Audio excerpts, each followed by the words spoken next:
Live mula sa GMA Network Center, 20 taon nang nakatutok. 24 oras.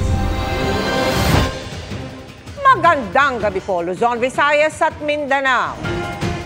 Hulyo pa, nakalabas ng Pilipinas si Alice Guo, ang sinibak na mayor na nasasangkot din sa mga iligal na aktibidad sa Pogo sa Bamban, Tarlac. Base yan sa mga dokumentong ipresenta ni Senadora Riza Ontiveros. Doon ay naka-reunion umano ni Guo ang kanyang mga magulang at kapatid, pati isang negosyanteng sangkot naman sa Pogo sa Porac, Pampanga. At nakatutok si Mav Gonzalez. Kung saan-saan pa pinuntahan para hulihin at silbihan ng arrest order, pero isang buwan na palang nakalabas ng Pilipinas si Alice Leal Guo. Base sa dokumentong ipinakita ng chairperson ng Senate Committee on Women and Children, bumiyahe si Guo noong umaga ng July 18, 2024 at dumating sa Kuala Lumpur, Malaysia pasado tanghali. Match na match po ito sa kanyang Philippine passport na ipa-flash ko ngayon. Maraming salamat sa NBI sa impormasyong ito. Patuloy ang pag-track nila kay Alice Guo. Mula Malaysia, tumuloy umano sa Singapore si Guo para makipagkita sa pamilya niya ayon sa source ng komite. Nagtagpo-tagpo sila ng kanyang magulang na sina Lin Wenyi at Guo Jianzhong. The couple flew in from China on July 28, 2024. Mistulang reunion sila doon kasama sina Wesley Guo at Cassandra Ong. Si Cassandra Ong ay kinokonekta naman sa ni-raid na Lucky South 99 Pogo sa Porac, Pampanga. Giit ni Ontiveros, hindi makakalabas ng Pilipinas si Guo kung walang tumulong mula sa gobyerno, lalo't may lookout bulletin order laban sa kanya, kaya dapat itimbre ng immigration ang mga tangkanyang mag-abroad. Paano kung ang law enforcement mismo ang kailangan imbestigahan? What if they drop the ball? Paano kung sila ang dapat managot? Hinala ng ilang senador, chartered flight ang sinakyan ni Guo. Matitrace siyang kung sino, mga private plane ang lumabas o chartered plane ang lumabas that very day from the Philippines. Doon natin matatrack down. At sino yung CIQ, Customs Immigration, Quarantine, ang nag-process ng kanilang passports. If the flight number now registers to a chartered plane, then you can find out who owns the chartered plane. And dahil nga masyadong popular ito si Mayor Guo, kilala siya. Siguradong kilala ng piloto kung sinong pasahero nila. Imposibleng hindi makikilala. CAAP can fine or actually dismiss pilots in the failure to name the members in the manifest. Kapansin-pansing walang larawan sa biometrics ni Guo sa dokumentong nakuha ni Ontiveros. Kung i-enlarge po natin yung photo dun sa ipinakita kong slide kanina, hindi po na-capture ang image niya dun sa CCTV. So dumaan or idinaan siya sa spots na hindi mahuhuli kahit yung video image niya. Baka may nagturo sa kanya at hindi lang dito sa immigration natin, posibleng sa immigration ng iba pang ASEAN countries. Ang pagkakaalam umano ng Justice Department, nasa Pilipinas pa si Guo at walang report ang immigration na nagtangka siyang umalis. Nakapaghain pa umano si Guo ng counter affidavit na pinanotaryo noong August 14. At may mga nakakita pang mga law enforcement agency pagkatapos ng July 18. Sabi ni Senador Win Gatchalian, chinek ng opisina niya ang law firm na naghain ng counter affidavit ni Guo at lumalabas ngayon aniya na nagsinungaling ang abogadong nagnotaryo sa dokumento na si Attorney Elmer Galicia. Si Guo Huaping ay pumunta sa kanya personally on August 14, 2024. So, talaga hong may pinagloloko ho tayo dahil parang lumalabas at bumabalik at despite na mayroon pong arrest warrant ay hindi ho ito pinapansin. Kinukuha na namin ng pahayag ang kampo ni Guo, kanyang law firm pati si Galicia, BI at Civil Aviation Authority of the Philippines o CAA pero wala pa silang tugon. Inaalam din ng Presidential Anti-Organized Crime Commission kung totoo ang impormasyon, habang nakikipag-ugnayan naman ng NBI sa mga counterpart nila sa Malaysia at Singapore para beripikahin ito. Para sa GMA Integrated News, Mav Gonzalez, nakatutok, 24 oras. Ayon kay DOJ spokesperson Asek Miko Clavano, patuloy silang kumakalap ng impormasyon mula sa Bureau of Immigration at sa NBI. At sakaling totoong nakaalis na ng bansa si Guo, giit ni Clavano, kailangan ng malalimang investigasyon para mapanagot ang mga responsable sa kanyang pag-alis. Nabalot ng volcanic smog o VOG mula sa Bulkang Taal ang mahigit 30 bayan at lungsod sa Batangas. Abot na rin yan sa iba pang probinsya, gaya ng Occidental Mindoro. Live mula Batangas, nakatutok si Paul Hernandez sa GMA Regional TV. Paul? Mel, wala pa namang ulat na may dinala sa paggamutan ng dahil nga sa volcanic smog o VOG. Pero namahagi na rin ng N95 face mask yung mga otoridad para makasiguro ang publiko. Kitang-kita ang pagbalot ng volcanic smog o VOG sa Kalakhang, Batangas ngayong araw. Bagay na tinitiis ng mga tricycle drivers sa Balete, Batangas. Dahil sobrang baho ng usok, napasok dito sa lalamunan. Meron din kahapon, kaya lang medyo may nahina kahapon. Mas makakon ngayon, mas malala ngayon. Kakapanakit ng lalamunan, gawa na yung usok dyan ng bulkan. Kaya nagtatakad kami. Umabot sa mahigit 30 bayan at lungsod ang apektado ng VOG batay sa tala ng Provincial Disaster Risk Reduction Management Office o PDRRMO Batangas. Kabilang ang mga bayang nakapalibot sa bulkan kung saan suspendido na rin ng face-to-face classes at distance learning muna ang ipatutupad. Sa Lipa City naman, suspendido lang ang face-to-face classes sa mga paaralang elementarya sa Barangay Halang, Sico at San Salvador. Yung 31 po natin out of 34 municipalities that we have, 4 po ang cities doon. Alam naman po natin sa ngayon na ang hangin po talaga ay napakahina. Nangyayari ang VOG dahil sa ibinubugang volcanic gas ng Bulkang Taal na natrap sa himpapawid kaya humalo sa hamog. Ayon sa PHIVOLCS, factor ang mabagal na takbo ng hangin sa Taal Volcano Island kaya hindi agad nadidissipate o nababasag ang volcanic gas. Ang plume o pagsingaw ng usok umaabot sa 2,400 meters ang taas. Aabot sa mahigit 3,300 ang huling naitalang sulfur dioxide emission sa bulkan.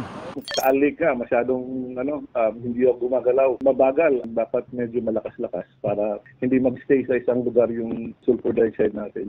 Kung di maiwasang lumabas ng bahay, pinapayuhang magsuot ng face mask. Namahagi na nito ang mga otoridad sa mga apektadong lugar. Wala pa naman umanong naulat na isinugod sa mga paggamutan dahil sa epekto ng VOG. Kasama po natin ng taga-BHO, wala pa pong reported sa amin, bagamat kami po ay nagmamatsyag at amin pong kinukuha ang datos na kung meron pong naapektuhan na ng respiratory problem or illnesses. Ilang beses na ring sinabi ng PHIVOLCS, hindi ito senyales na puputok ang Bulkang Taal, lalo't wala namang lindol na nangyayari. Dahil din sa VOG kaya suspendido ang face-to-face classes sa lahat ng antas sa Lubang Occidental Mindoro hanggang bukas, August 20, 2024. Base yan sa inilabas na anunsyo ng lokal na pamahalaan. Mel, sa ngayon ay hindi pa masabi ng PHIVOLCS kung hanggang kailan mararanasan itong volcanic smog o VOG. Mababasag lamang daw yung VOG kapag bumilis na yung takbo ng hangin sa himpapawid doon sa Taal Volcano Island. Mel. Maraming salamat sa iyo, Paul Hernandez ng GMA Regional TV. Wasak ang 2 barko ng Philippine Coast Guard matapos banggain ang mga barko ng China Coast Guard. Pinalabas pa ng China Coast Guard ang barko ng Pilipinas ang sadyang bumangga sa kanilang barko. Nakatutok si Chino Gaston. Sa video na ito na ipinost ng China Coast Guard sa social messaging app, nagbanggaan ng BRP Bagakay at ang Chinese Coast Guard Vessel 21551 kaninang alas 3:30 ng madaling araw sa Escoda Shoal. Ang BRP Bagakay bahagi ng rotation at reprovision mission sa Patag at Lawak Island sa West Philippine Sea. Sabi ng PCG, 2 beses binangga ng CCG vessel ang Bagakay na nagtamo ng minor structural damage. Pero sabi ng China Coast Guard sa kanilang post, ang Pilipinas anila ang sadyang bumangga sa barko ng China Coast Guard. Sa isa pang video, sinabi ng China Coast Guard na biglaan nilang lumiko ang barko ng PCG at bumangga sa kanilang barko. Pero ayon kay National Task Force of the West Philippine Sea spokesperson Undersecretary Jonathan Malaya, mapanlin lang ang umano'y spliced at edited video mula China. It's a misleading video. It again shows China as the benevolent actor here, no? Allegedly, they were conducting a law enforcement operation controlling the movement of the 2 ships when in fact it was not 4410 or BRP Bagakay who ramped 21551, it was the other way around. 21551 in truth rammed our vessel BRP Bagakay 2 times. Ayon sa PCG, ang China Coast Guard 21551 ang ilang beses nang nagtangkang bumangga sa BRP Cabra sa Ayungin Shoal, Setyembre noong nakaraang taon. Ito rin ang humabol-habol sa BFAR vessel na lumayag wala pang isang buwan ang nakakaraan. Kasabay ng pagbangga sa BRP Bagakay, ang sadya rin daw na pagbangga ng China Coast Guard vessel 3104 sa Cape Engaño. Nag-iwan ito ng malalim na yupi at malaking butas sa gilid ng barko ng PCG. Mula sa loob ng barko, makikitang nasira din ang CCTV camera malapit sa ibang equipment ng barko dahil sa napunit na bakal mula sa pagkakabangga.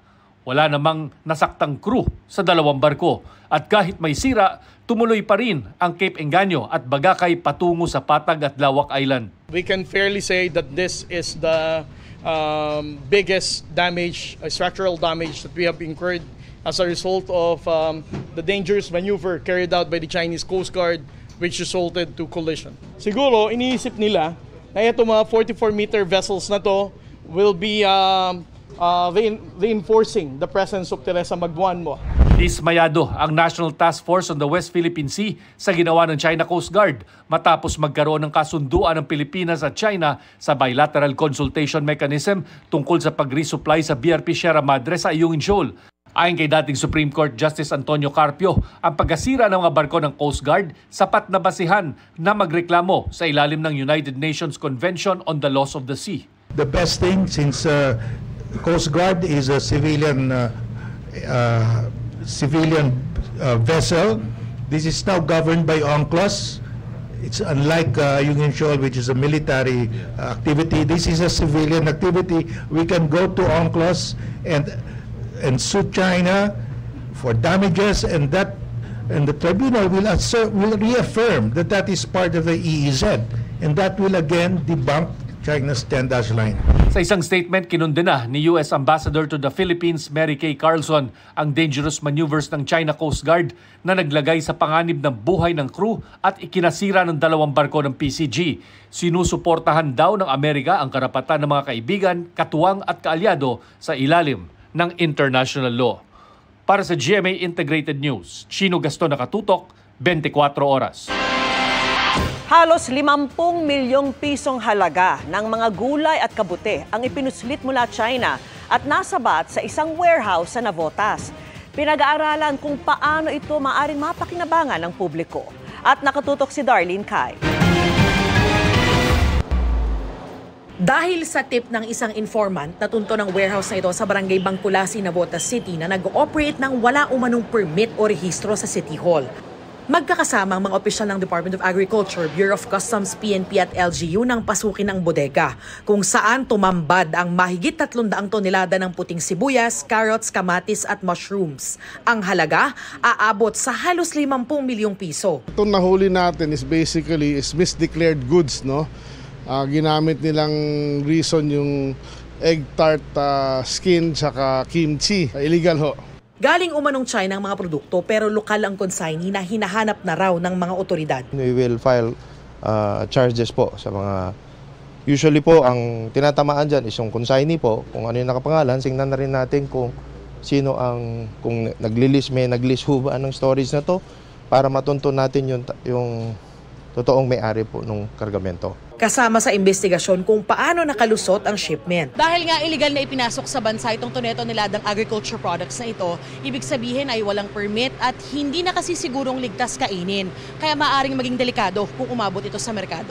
Base sa rules ng Bureau of Plant Industry o BPI, pwede itong ibalik sa bansang pinanggalingan o kaya naman ay sirain.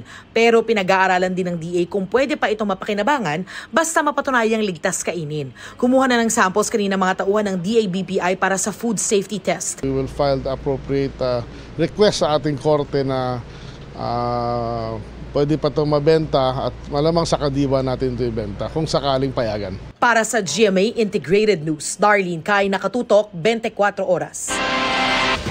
Sa unang pagkakataon, si Sandra Mulak mismo ang nagkwento sa Senado nang naganap ng umano'y sexual harassment sa kanya ni Richard Cruz at Jojo Nones.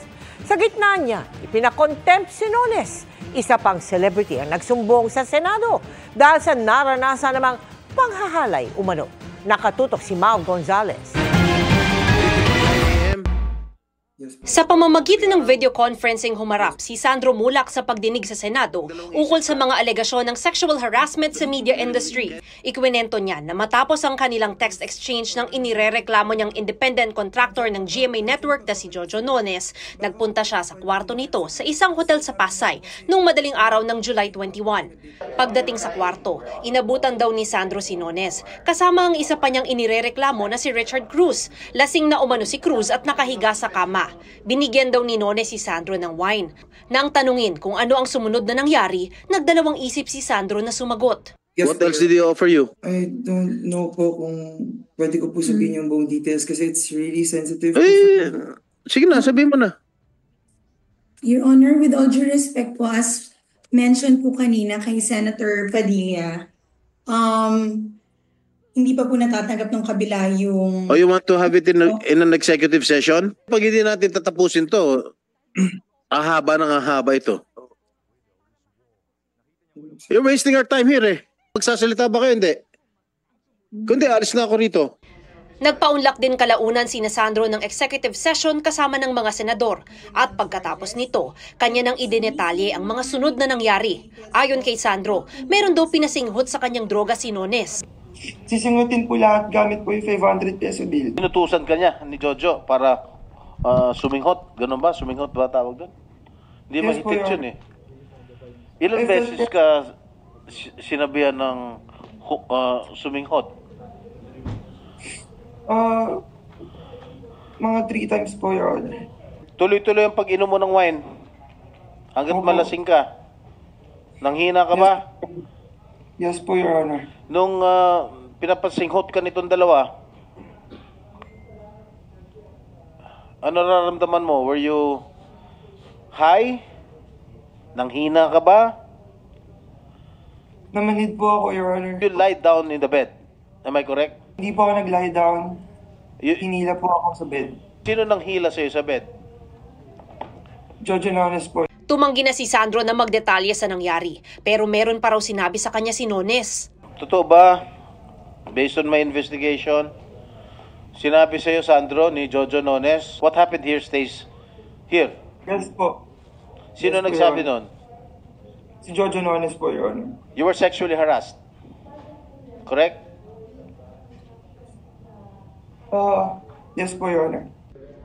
Sina Nones at Cruz, mariin ang pagtanggi sa mga sinabi ni Sandro. You deny? Yes po, Your Honor, we deny allegations po. Ano ginawa niyo doon sa bata? Wala po kaming ginawang masama kay Sandro, Your Honor. Ano nga ginawa niyo? Doon nandun siya?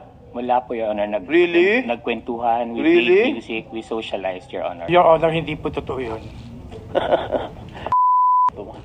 Hindi na kayo naawa sa bata? Your Honor, with all due respect, please don't judge us. Hindi pa po kami convicted sa case. The case but has you're just lying. been filed po. We are not lying I'm not po, Your judging you, Honor. you're lying. We're also just defending our side. Itinanggi rin ni Nones at Cruz na nag-alok sila ng donasyon sa charitable institution na mapipili ng pamilya Mulak. Bagay na inalmahan ni Senate President Pro Tempore Jinggoy Estrada dahil taliwasan niya ito sa mga affidavit ng biktima pati ng witness na si GMA Senior Vice President Attorney Annette Gozon Valdez. Kaya naman ipinakontempt na siya ng Senate Committee on Public Information and Mass Media. I move that he be cited in contempt. There is a motion to cite Mr. Jojo Nones in contempt. Without any objection, the motion is approved. So ordered. Dahil dito, idinetain si Nones ng Senado. Napaiyak naman sa pagdinig ang singer na si Gerald Santos nang ilahad na biktima rin siya ng rape noong 2005. Ako po ay na-rape po. Na-rape? Na-rape po ako, Your Honor. Yung musical director? Yes po. I was only 15 years old at that time, Your Honors. So wala po talaga akong lakas ng loob. Nung mangyari po yung pang-abuso po sa akin, wala po akong lakas ng loob talaga. Contestant pa lang po ako noon. May power talaga po siya over us, over me. Kaya Hindi ko po nasabi talaga agad. Naghain daw ng kaso sa GMA Network si Gerald 5 taon matapos ang insidente. Base sa dokumentong hawak ni Estrada, sinuspinde at inalis ng GMA ang sangkot ng musical director. Pero sabi ni Gerald, naramdaman umano niya na naapektuhan na ang career niya. Ang musical director po na ito ay connected po sa mga ibang executives po dun sa loob. So, ako po ay napag-initan po dun sa loob. So kahit na, kumbaga, naalis nga po siya, naalis din po ako sa network. Sa huli, nagpa-release sa GMA Artist Center si Gerald at lumipat sa ibang network. Siniguro naman ng GMA Network na hindi ito kailanman nag-cover up ng sexual harassment sa kumpanya. Patuloy rin daw ang investigasyon sa kaso ni Sandro at nasa preventive suspension ang 2 akusado. GMA has had a policy against sexual harassment. And we have been strict about it. Again, we have never covered up any incident of sexual harassment. If they say that the department is not acting on it, they can go directly to legal, to HR, or to Office of the President. So there are different avenues, Mr. Chair. So we do not encourage any form of cover-up. Okay? In fact, if there is someone that is covering up the matter, we also file an administrative case against them. Para sa GMA Integrated News, Mav Gonzalez, nakatutok, 24 oras. Naninindigan ang GMA Network laban sa lahat ng uri ng pang-aabuso.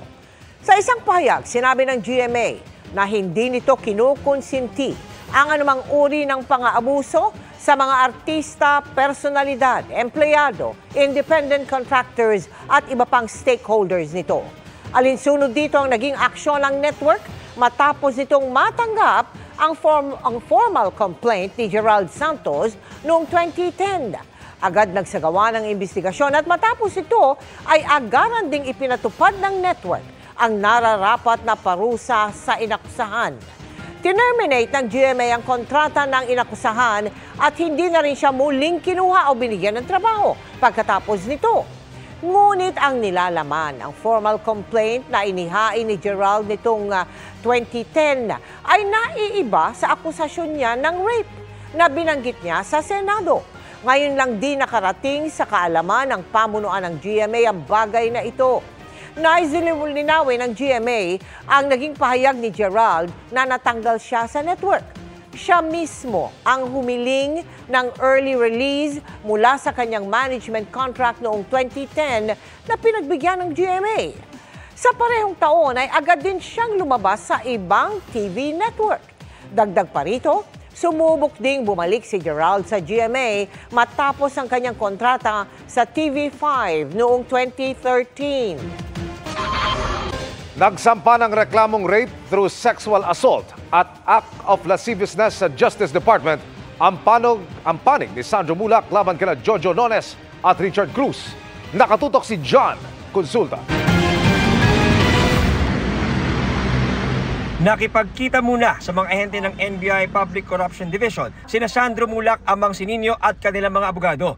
Pagkatapos ay tumulak sila papuntang Justice Department para sa pagkasamparoon ng reklamong rape through sexual assault at act of lasciviousness sa mga independent contractor ng GMA na sina Jojo Nones at Richard Cruz. Very grateful po sa NBI kasi tulungan po nila ako. It's really hard and sana makuha na po natin yung justisya na dapat makuha.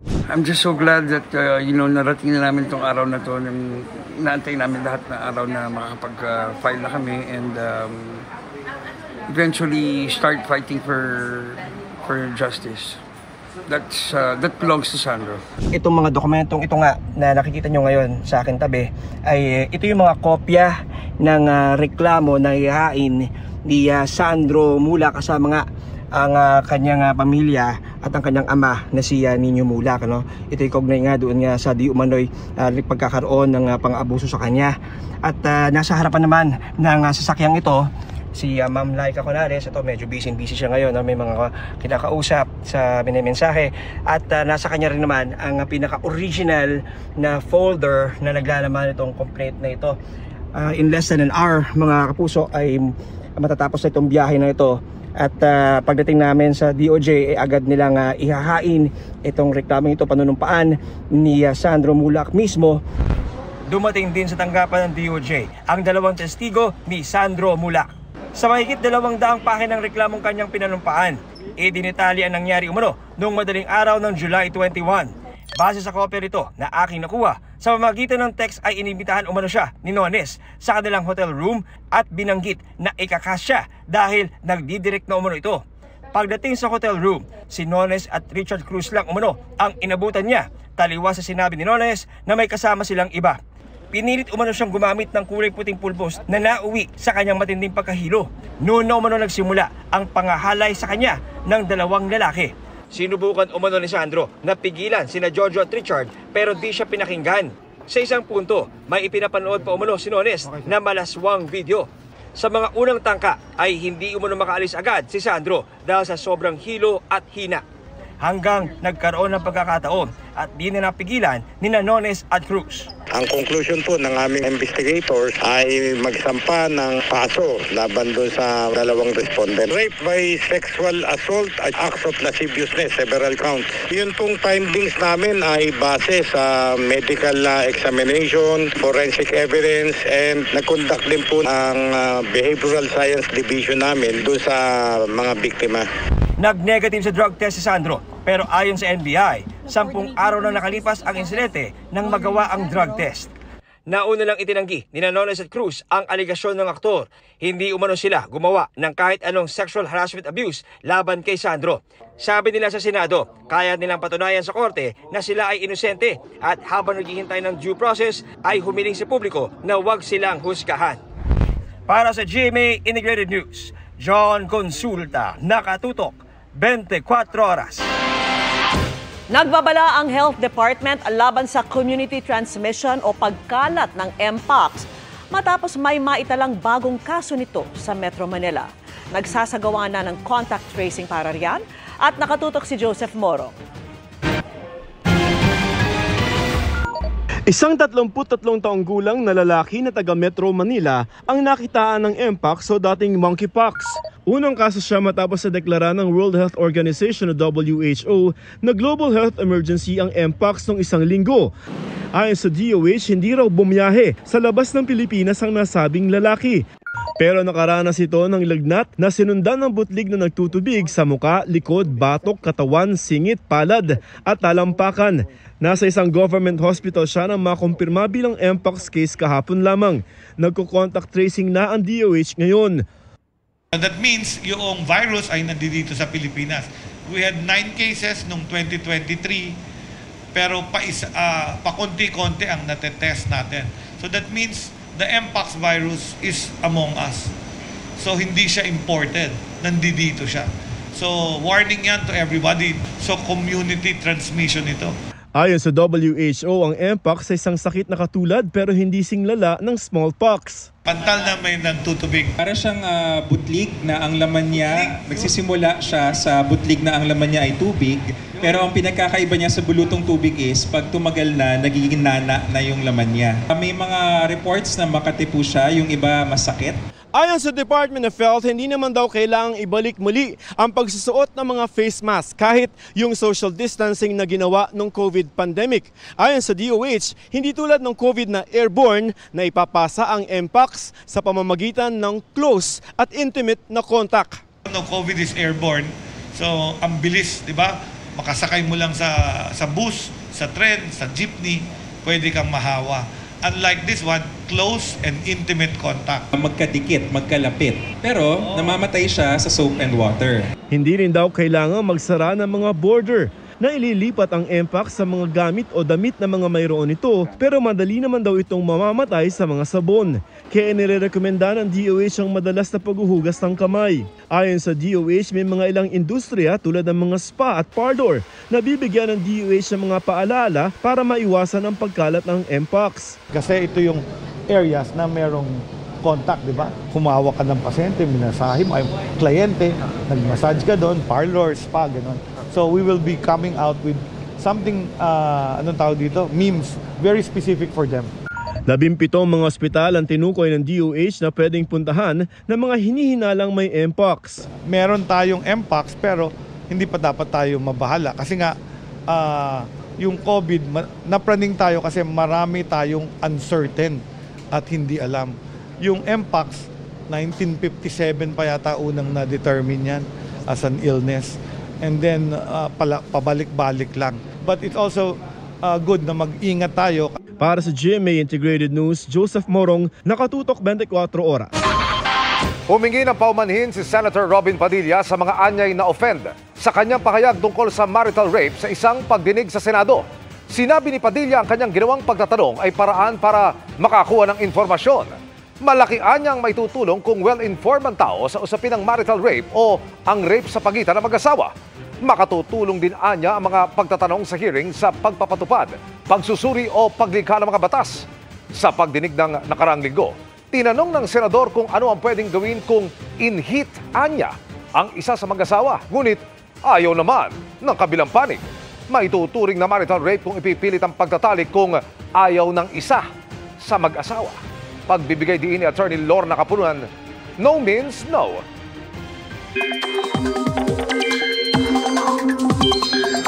Mga kapuso, isang bagyo ang nabuo kahapon sa loob ng Philippine Area of Responsibility pero hindi rin niya nagtagal at agading lumabas ng PAR. Dahil nakalabas na, hindi na ito tinatawag sa local name na Dindo kundi sa international name na Jong Da-ri. Kumikilos siyang pahilaga at tuloy-tuloy ang paglayo sa ating bansa. Pero isang low-pressure area pa po ang minomonitor sa labas ng PAR. Nasa layong 1,440 kilometers silangan ng extreme northern Luzon at inaasahang kikilos pa northwest. Sabi ng Pag-asa, posibleng pumasok yan sa PAR anumang oras ngayon o di kaya bukas. Mababa naman ang tsansa nitong maging bagyo at wala pang epekto. Sa ngayon, habagat pa rin ang iiral sa may extreme northern Luzon habang thunderstorms naman sa natitirang bahagi pa ng bansa. Base sa datos ng Metro Weather, may mga pag-ulan bukas sa Ilocos Provinces, Cagayan Valley, Cordillera, Zambales, Bataan, Calabarzon, Mimaropa at Camarines Sur. Posible rin ang ulan sa Antique, Negros Island, Cebu at ilang bahagi ng Leyte Provinces. Malawakan at halos buong Mindanao naman ang uulanin. May heavy to intense rain sa ilang probinsya kaya maging alerto pa rin sa banta ng flash floods o landslide. Sa Metro Manila, mataas pa rin ang tsansa ng ulan lalo bandang hapon o gabi. Gaya ng naranasan kanina sa ilang Luzon. Malakas ang buhos ng ulan at hangin sa Quezon City. Mabilis namang binaha ang ilang bahagi ng Espanya Boulevard sa Maynila. Paalala po mga kapuso, kahit matindi ang init at alinsangan ng panahon sa umaga o tanghali, posible pa rin umulan bandang hapon o gabi dahil sa thunderstorms. Tulad sa Batangas, sinuspindi rin ang klase sa ilang lugar sa Metro Manila dahil sa masamang kalidad ng hangin. Pero sabi po ng PHIVOLCS, hindi yan VOG na galing sa bulkan, kundi local pollutants. Bagamat pareho ang dahilan kung bakit sila natatrap malapit sa lupa. Alamin sa pagtutok ni Oscar Oida. Bunsod umano ng presensya ng volcanic smog o VOG mula Bulkang Taal, kung kaya kinansela ang face-to-face classes kanina sa ilang lugar sa Batangas. Mabagal yung hangin, kaya yung VOG na na-observe natin sa Batangas ay dahil po of the slowing state which prevented yung sulfur dioxide from dissipating quickly.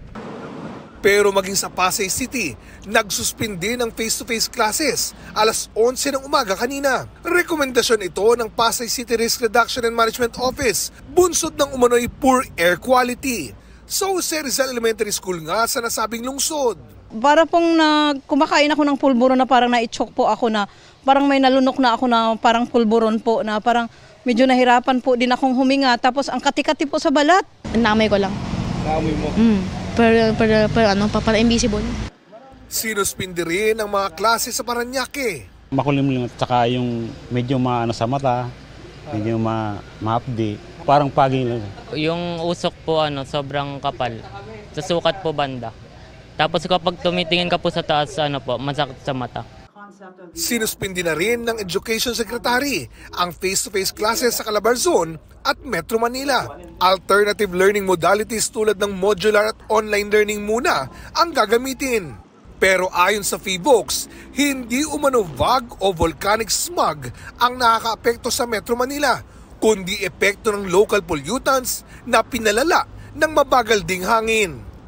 Pareho ito sa nagpalala sa VOG sa Batangas. Mabagal po yung hangin natin, hindi po makaangat, hindi lang sa Batangas but also in Metro Manila. Mabagal yung hangin that prevented the local pollutants from dispersing vertically and causing them to stay at lower level. Para sa GMA Integrated News, Oscar Oida, nakatutok 24 oras. Nilinaw ni Senador Bato de la Rosa na hindi si Congressman Romeo Acop ang pinatamaan at tinawag niyang oportunista. Sa pahayag ni De La Rosa nitong weekend, tinawag niyang oportunista ang mga kongresistang dati umano ay puro papuri pero ngayon bumabatikos na sa drug war ng Administrasyong Duterte. Sagot naman ni Acop dito na isa sa mga nag-iimbestiga sa Duterte drug war, si Bato umano ang tunay na oportunista kaya naging PNP chief at senador. Tuta umano ito ni Duterte. Kanina humingi ng tawad si Bato kay Acop at nilinaw na hindi ito kabilang sa tinawag niyang oportunista. Ayaw na ring patulan ni Bato ang bansag sa kanyang tuta. Sinusubukan pa naming kuhanan ng pahayag si Congressman Acop. Ayon kay De La Rosa, hindi lang daw niya nagustuhan ang pag-iimbestiga sa umano'y EJK ng war on drugs dahil sa paulit-ulit na umano ito. Itinanggi yan ni Congressman Benny Abante na chairman ng komiteng nag-iimbestiga sa umano'y EJK noong panahon ni Duterte. Mas mabuti umanong pumunta si De La Rosa sa mga pagdinig para tignang mabuti na hindi ito paulit-ulit. Inalmahan ni Second Gentleman Attorney Manasseh Carpio ang pagdawit sa kanya ni dating Customs Intelligence Officer Jimmy Guban sa 6.8 billion pesos shabu shipment noong 2018. Halatang walang basihan, malisyoso at walang katotohanan ng mga alegasyon noong Biyernes ayon kay Carpio, asawa ni Vice President Sara Duterte. Anya, tiwala siyang mababatid ng mga mambabatas na politika ang motibo sa mga pagdidiin ni Guban sa kanya at bayaw niyang si Congressman Paulo Duterte. Ipinunto rin niya na mismong si Guban na ang nagsabi noon na gawa-gawa lamang ang mga pahayag niya sa isinumiting affidavit sa Senate Inquiry at Court Proceedings. Limitado ang biyahe ng LRT-2 sa ngayon. Ayon sa Light Rail Transit Authority, sa ngayon ay mula Recto Station hanggang Cubao Station at pabalik ang biyahe. May nasira raw na catenary sa pagitan ng Katipunan at Santolan Station.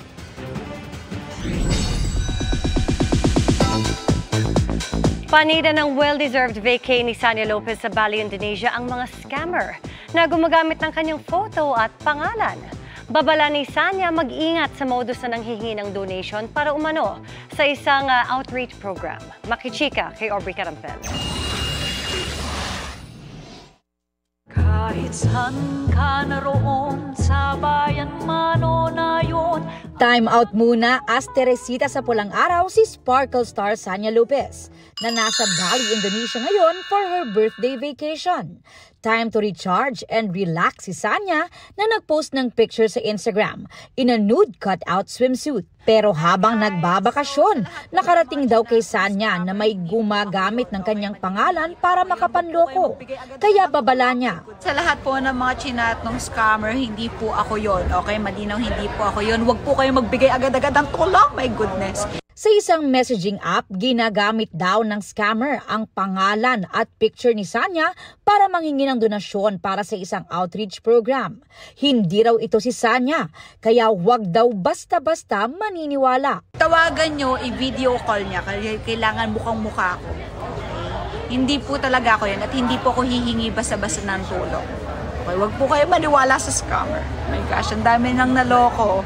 Yung mga nag-send na, please, wag po. Samantala, mas umiinit pa ang mga tagpo sa pulang araw. Ang ina ni Teresita na si Carmela, ipinagkasundo ang anak para pakasalan si Hiroshi na ginagampanan ni David Licauco. I accept your proposal. I want my Hiroshi to marry your Teresita. Eduardo. Dahil dito, magiging it's complicated na ang relasyon ng magkakaibigan. Dahil si Teresita at Eduardo na karakter ni Asia's multimedia star Alden Richards ay nagkakamabutihan na. Talagang nangasar pa itong si Pangit, oh. Ikaw nga si Hiroshi. Habang si Adelina at Hiroshi na ginagampanan ng Barda ay nagkakagustuhan na rin. Adelina, it is an absolute pleasure meeting you again.